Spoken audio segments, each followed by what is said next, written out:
तो आप सबका नमस्कार। मैं डॉक्टर संजीव कौशल। ये हमारा एग्रीकल्चर इकोनॉमिक्स का सेशन है और ये वीडियो यूट्यूब के ऊपर सर्वोदय महाविद्यालय जो चैनल बना हुआ है उस पर अपलोड होता है। ज़्यादा से ज़्यादा सर्वोदय महाविद्यालय का जो चैनल है उसको सब्सक्राइब कीजिए, रेड आइकॉन पर क्लिक कीजिए और वीडियो को ज़्यादा से ज़्यादा लाइक कीजिए, शेयर कीजिए। अभी तक हम एग्रीकल्चर मार्केटिंग पे बात कर रहे थे, तो आज का जो मेरा टॉपिक है वो है बाजार के विस्तार अथवा विकास की गति या दर को प्रभावित करने वाले तत्व। क्या है आज का टॉपिक मेरा? जैसा कि मैंने लिखा हुआ है, ऊपर लिखा भी हुआ है और पॉइंट आउट भी किया हुआ है। अगर इसको समझने में, देखने में दिक्कत आएगी तो मैं आपको इसके शॉर्ट नोट्स भी उपलब्ध करवा दूंगा। मेरा ज़्यादा से ज़्यादा ये मानना है कि वीडियो यूट्यूब के ऊपर जो डाउनलोड हो रहे हैं उससे आपको एक क्लिक तुरंत सब्जेक्ट के बारे में, टॉपिक के बारे में क्लियरिटी हो जाएगी। लेकिन थ्योरी में जब आपका एग्ज़ाम होता है तो आपको ये सारे मेन समस्या राइट डाउन करने पड़ेंगे। तो हमारा जो था एग्रीकल्चर इकोनॉमिक्स के अंदर 4th सेमेस्टर का ये वीडियो है, जिसके अंदर agriculture marketing, trade and price जो हमारा पेपर है उसी को हम कर रहे हैं। अभी तक उसी पे बात कर रहे हैं। और जो हमारा टॉपिक है वो है क्या है? बाजार के विस्तार अथवा विकास की गति को प्रभावित करने वाले तत्व। समझे क्या है? बाजार के विस्तार अथवा विकास की गति को प्रभावित करने वाले तत्व। इसको दर भी बोल सकते हैं हम लोग। बाजार के विस्तार अथवा विकास की दर को प्रभावित करने वाले तत्व। ठीक है, बाजार के विस्तार अथवा विकास की गति को प्रभावित करने वाले तत्व। पहली चीज में हमको टॉपिक क्लियर होना चाहिए पूरी तरह से, जिससे कि हमको आगे पढ़ाने में दिक्कत नहीं आए और समझने में दिक्कत नहीं आएगी। इसको अंग्रेजी में क्या बोलेंगे हम लोग? जैसा कि मैंने लिखा हुआ है, factors affecting the rate of extent और डेवलपमेंट ऑफ मार्केट। समझे बात आप? क्या लिखा है इंग्लिश में? क्या बोलेंगे इसको? Factors affecting the rate of extent और डेवलपमेंट ऑफ मार्केट। और क्लियर करके समझाता हूँ टॉपिक को। इसमें ये बात करेंगे हम, बाजार के विस्तार को कौन कौन से कारक हैं जो प्रभावित करते हैं बाजार के विस्तार को। पिछला वीडियो जो मैंने बनाया था वो मार्केट इवैल्यूएशन के ऊपर था कि मार्केट का कैसे डेवलपमेंट हुआ, कैसे उदय हुआ, इवैल्यूएशन हुआ। ठीक है, अब मैं बात कर रहा हूँ जो सेकंड वीडियो है उसी से लगा हुआ है। इसमें मैं बात करने जा रहा हूँ बाजार के विस्तार अथवा विकास की गति को प्रभावित करने वाले तत्व। एक बार हमारा बाजार बन गया, बाजार का इवोल्यूशन हो गया, अब बाजार के अंदर ऐसे कौन कौन से तत्व होते हैं जो उसके ऊपर अफेक्ट करते हैं, जिनसे कि हमारा बाजार की जो विकास है, डेवलपमेंट है, वो प्रभावित होता है। मैंने हिंदी और इंग्लिश दोनों में टॉपिक लिखा है, लेकिन ब्लैक बोर्ड पर जगह कम होने की वजह से मैंने जो हेडिंग्स थी उनको इंग्लिश में नहीं किया है, लेकिन मैं उनको ट्रांसलेट करता रहूँगा अपने सेशन के दौरान। ठीक है, मेरी स्पीड थोड़ी बोलने की तेज है, आप लोगों को समझने में दिक्कत आती होगी, इसके लिए मैं क्षमा प्रार्थी हूँ। कोशिश करूँगा धीमे बोलने के लिए। बाजार के विस्तार अथवा विकास को प्रभावित करने वाले तत्व, factors affecting the rate of extent और डेवलपमेंट ऑफ मार्केट। ठीक है, क्वेश्चन पेपर के अंदर अधिकतर क्वेश्चन आता है, write down the factors that affect the extent of market. बाजार के विस्तार को प्रभावित करने वाले तत्वों का विवरण दीजिए। तो आगे बढ़ते हैं। इसके अंदर हमारे दो मेन फैक्टर होते हैं। पहला क्या है? वस्तु विशेष के गुण, और दूसरा है देश की आंतरिक दशाएं। तो बाजार के विस्तार को कौन सी दो चीजें सबसे ज्यादा अफेक्ट करती हैं? पहला है वस्तु विशेष के गुण। वस्तु विशेष को हम अंग्रेजी में बोल सकते हैं यहाँ पे properties of a particular object. ये साधारण इंग्लिश है इसकी, properties of a particular object. लेकिन हम बाजार पे बात कर रहे हैं, मार्केटिंग पे बात कर रहे हैं, तो हम क्या बोलेंगे यहाँ पे? Properties of a particular product, वस्तु विशेष के गुण। ठीक है, उत्पाद के विशेष गुण क्या है?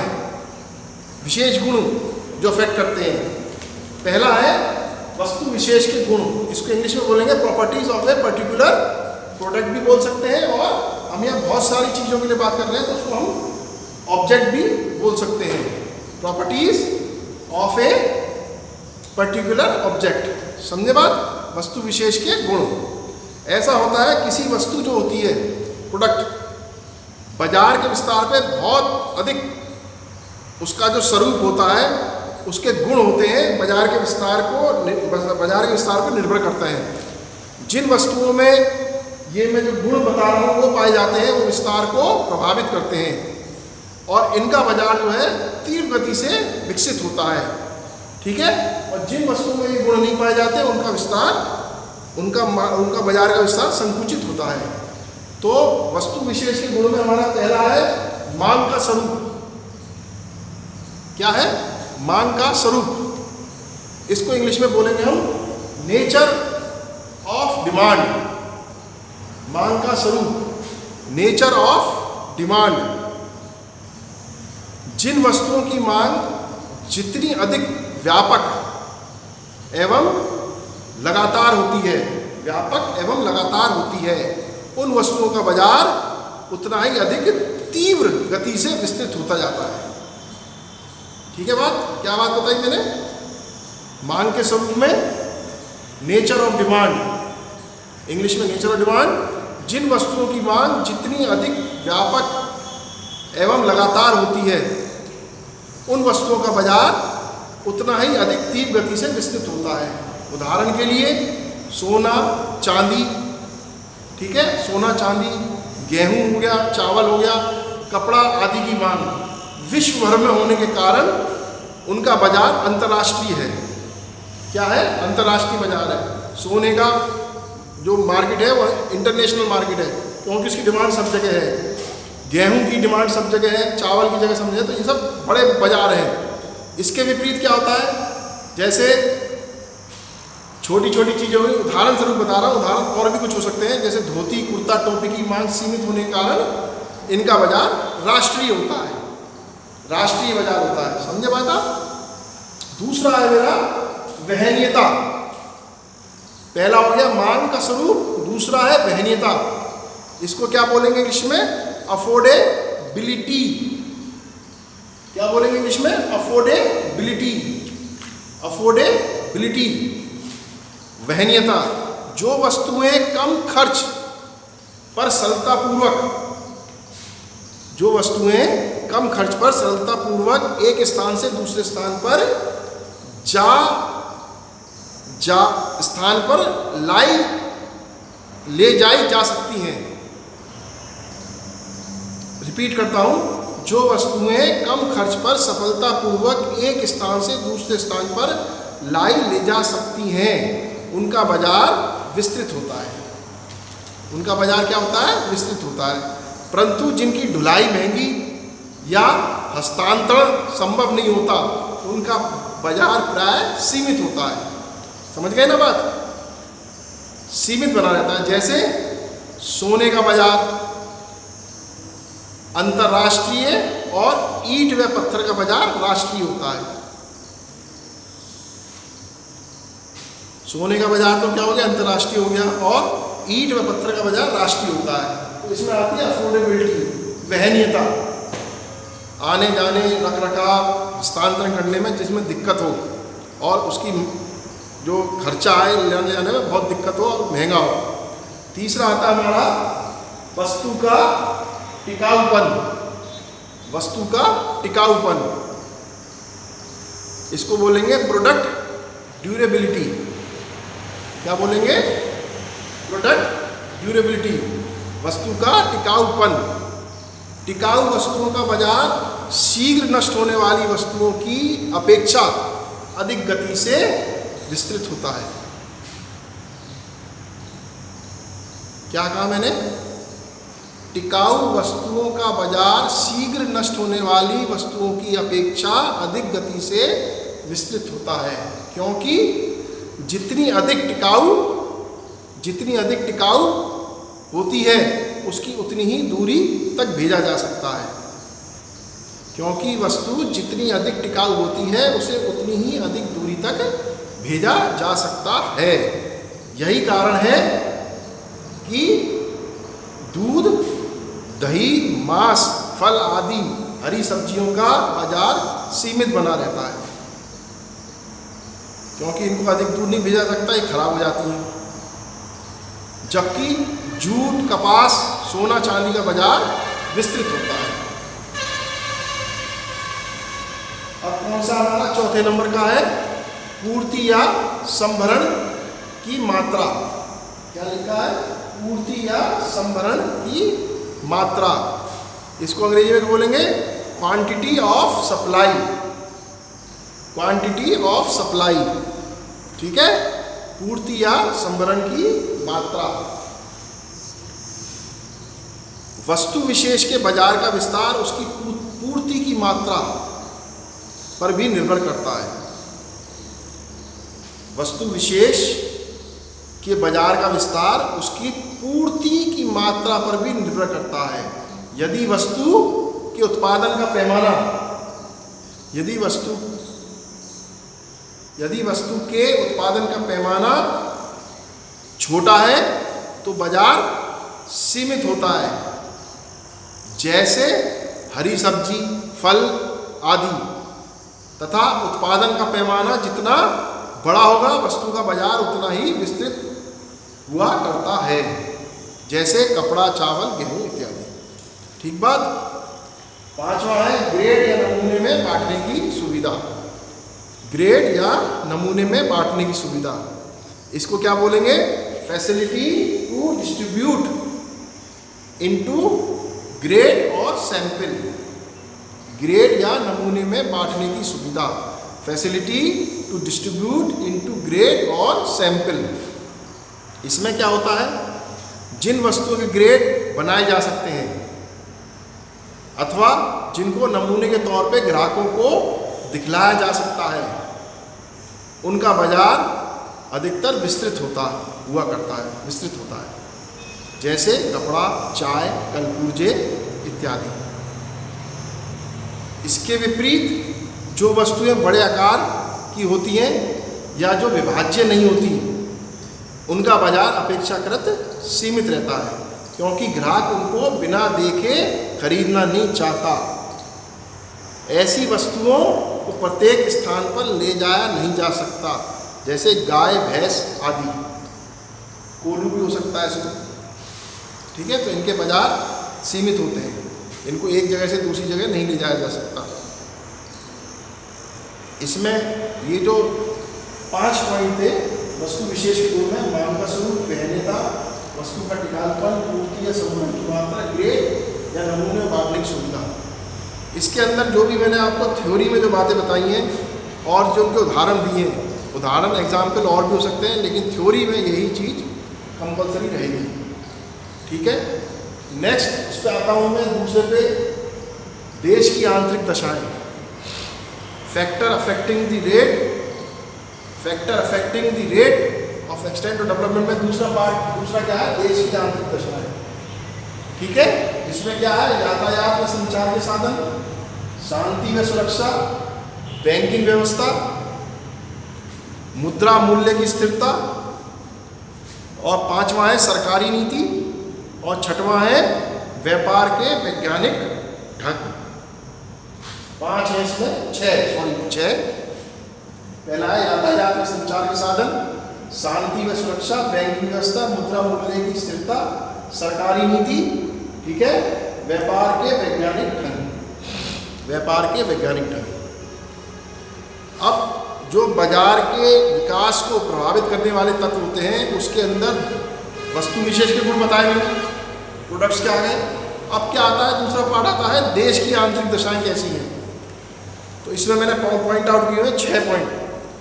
अगर देश के अंदर यातायात व संचार के साधन अच्छे हैं तो वहाँ पे जो व्यापार है और जो बाजार है वो बहुत तीव्र गति से तरक्की करेगा।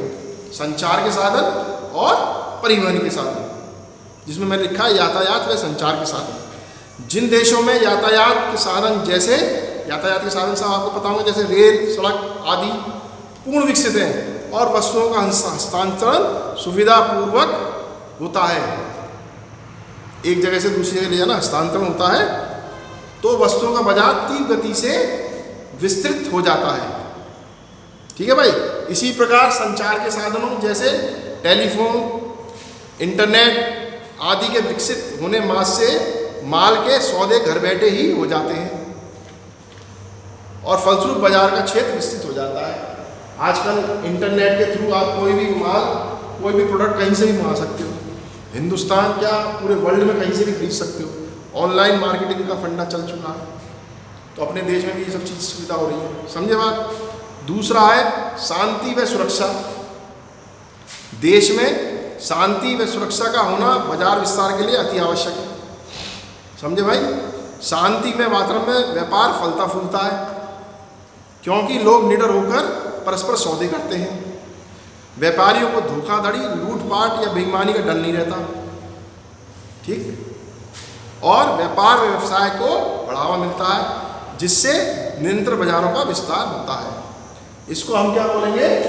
शांति व सुरक्षा को पीस एंड सिक्योरिटी। तो अगर देश के अंदर शांति है, सुरक्षा है और व्यापारियों को सुरक्षा मिली हुई है, तो बाजार का विस्तार अधिक से अधिक होता जाएगा। चौथा है हमारा मुद्रा मूल्य की स्थिरता। इसको क्या बोलेंगे हम? तीसरा है हमारा शांति व सुरक्षा का तीसरा है बैंकिंग व्यवस्था, बैंकिंग सिस्टम। बैंकिंग व्यवस्था को इंग्लिश में बोलेंगे बैंकिंग सिस्टम। जिस देश में बैंकिंग प्रणाली जितनी अधिक विकसित होती है, उस देश का व्यापार और बाजारों का स्वरूप उतना ही अधिक विकसित हुआ करता है। व्यापार साख मतलब ऋण के लिए, ऋण के सहारे होता है। व्यापार जो बिजनेस होता है फाइनेंस के माध्यम से होता है, ऋण के द्वारा से होता है। और साख का निर्माण बैंक ही किया करते हैं। बैंकिंग फैसिलिटी है, पैसे का लेन देन है, उधार दिया जा सकता है, लिया सकता है, तो बाजार तीव्र गति से विकसित होगा। चौथा है मूल्य की, मुद्रा मूल्य की स्थिरता। मुद्रा समझ गए, पैसे आप लोग। मुद्रा मूल्य की शून्यता, currency value stability. Currency value, जिस देश की मुद्रा का मूल्य स्थिर रहता है, अर्थात आवश्यक तेजी में मंदी नहीं होती, उसमें व्यापार को काफ़ी बढ़त मिलती है। भाई अगर पैसा फ्लक्चुएट हो रहा है तो मार्केट भी फ्लक्चुएट हो जाएगा। पैसा ऊपर गया, पैसा नीचे कर गया, आप लोग अखबार में पढ़ते हो कि पैसे आर्थिक मंदी छाई हुई है इस समय देश के अंदर, रुपया नीचे गिर रहा है, तो मार्केट में उससे डाउनफॉल आ जाता है। पांचवा है हमारा सरकारी नीति। सरकारी नीति मतलब गवर्नमेंट पॉलिसी। ये सारी मैं देश की आंतरिक दशाओं पे बात कर रहा हूँ, ठीक है। इसमें क्या है? सरकारी नीति। देश के व्यापार अथवा बाजारों के विस्तार पर सरकार की नीति का भी अत्यधिक प्रभाव पड़ता है। यदि सरकार ने स्वतंत्र व्यापार की नीति अपना रखी है और सरकारी नियंत्रण कम है, तो बाजार अत्यधिक विस्तृत होगा। इसके विपरीत यदि सरकारी शिकंजा सख्त है, कोटा, लाइसेंस आदि हजारों झंझट मौजूद हैं, इंस्पेक्टरों का निरीक्षण खड़ा है, तो बाजार सीमित बनी रहेगी। अधिकतर देश क्या करते हैं? अपने यहाँ मुक्त व्यापार की बात करते हैं, ओपन मार्केट। कोई भी आ जाए देश के अंदर, उसको हम बाजार मार्केट में जगह देंगे। तो अधिकतर जो व्यापारी होते हैं देश के विदेश के, वो आके देश के अंदर व्यापार करते हैं, उससे बाजार विकसित होता है। छठवां है हमारा व्यापार के वैज्ञानिक ढंग। व्यापार के वैज्ञानिक ढंग होते हैं बहुत सारे, और ये एक कला है आज के टाइम में। व्यापार के वैज्ञानिक ढंग आज के टाइम में कला है। इसको इंग्लिश में क्या बोलेंगे? Scientific way of doing business. Scientific way of doing business. मैंने कहा ना, बिजनेस इज आर्ट, और साइंटिस्ट तरीके से, वैज्ञानिक तरीके से करने में उसको एक कला के रूप में किया जाता है। नए तथा वैज्ञानिक तरीकों को अपनाने से व्यापार को बढ़ावा मिलता है। विशेष रूप से प्रचार एवं विज्ञापन की सहायता से रेडियो, टीवी और समाचार पत्र, मेले, प्रदर्शनियों द्वारा उपभोक्ताओं को के मनों पर अमिट छाप बनाकर बाजार को आकार निश्चित रूप से विस्तृत किया जा सकता है। वैज्ञानिक ढंग में ज़्यादा से ज़्यादा क्या हो गया? एडवर्टाइजमेंट आ गया, प्रचार आ गया अपने प्रोडक्ट का, उससे आपको ज़्यादा से ज़्यादा विस्तार मिलेगा। तो ये सारी चीज़ें थी इसके अंदर। पूरा टॉपिक मेरा कवर होता है बाजार के विस्तार अथवा विकास की गति दर को प्रभावित करने वाले। एक बार रिपीट कर रहा हूँ क्लोज करने से पहले, जिससे कि आपको क्लियर हो जाएगा। मैंने इन टॉपिक को बिल्कुल ही क्लियर कराया आपके आगे छोटे छोटे सूत्र में। बाजार के विस्तार अथवा विकास की गति को प्रभावित करने वाले तत्व, factor affecting the rate of extent और डेवलपमेंट ऑफ ए मार्केट। ठीक है, उसमें पहला है वस्तु विशेष के गुण, उसमें है मांग का स्वरूप, उसको क्या बोलेंगे हम, नेचर ऑफ डिमांड। दूसरा है वहनीयता, अफोर्डेबिलिटी। तीसरा है वस्तु का टिकाऊपन, प्रोडक्ट ड्यूरेबिलिटी। चौथा है पूर्ति या संभरण की मात्रा, वो क्या है, क्वांटिटी एंड सप्लाई। फिर पांचवा है इसमें ग्रेड या नमूने में बांटने की सुविधा, क्या बोलेंगे, facility to distribute into grade और सैंपल। और इसमें अंग्रेजी में क्या बोलेंगे हम, properties of a particular product और ऑब्जेक्ट। ठीक है, फिर आया सेकंड इसका देश की आंतरिक दशाएं, देश की आंतरिक दशाएं, इसमें क्या बोलेंगे हम, internal conditions of the country, देश की आंतरिक दशाएं। उसमें क्या है, यातायात व संचार के साधन, means of transport and communication, English में means of transport and communication. दूसरा है शांति व सुरक्षा, पीस एंड सिक्योरिटी। ठीक है, तीसरा है बैंकिंग व्यवस्था, बैंकिंग सिस्टम।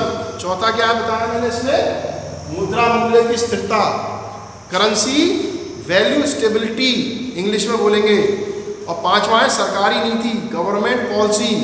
और छठवां है आखिरी व्यापार के वैज्ञानिक ढंग, इसको वो क्या बोलेंगे, scientific way of doing business. ठीक है, तो बहुत ही संक्षिप्त पे मैंने आपको बताया, जिससे क्लियर हो जाएगा। इस वीडियो को ज़्यादा से ज़्यादा लाइक कीजिएगा, शेयर कीजिएगा, और जो भी आपके कमेंट्स हैं पॉजिटिव वे में देने की कोशिश करिएगा। इसी के साथ ही आप लोगों का धन्यवाद। और जो ये मेरा टॉपिक था, एक बार और बता रहा हूँ उसको, बाजार के विस्तार अथवा टिकाऊ, बाजार के विस्तार अथवा विकास की गति दर को प्रभावित करने वाले तत्व, factor affecting the rate of extent development of market. ये टॉपिक मैं यहीं खत्म करता हूँ। धन्यवाद।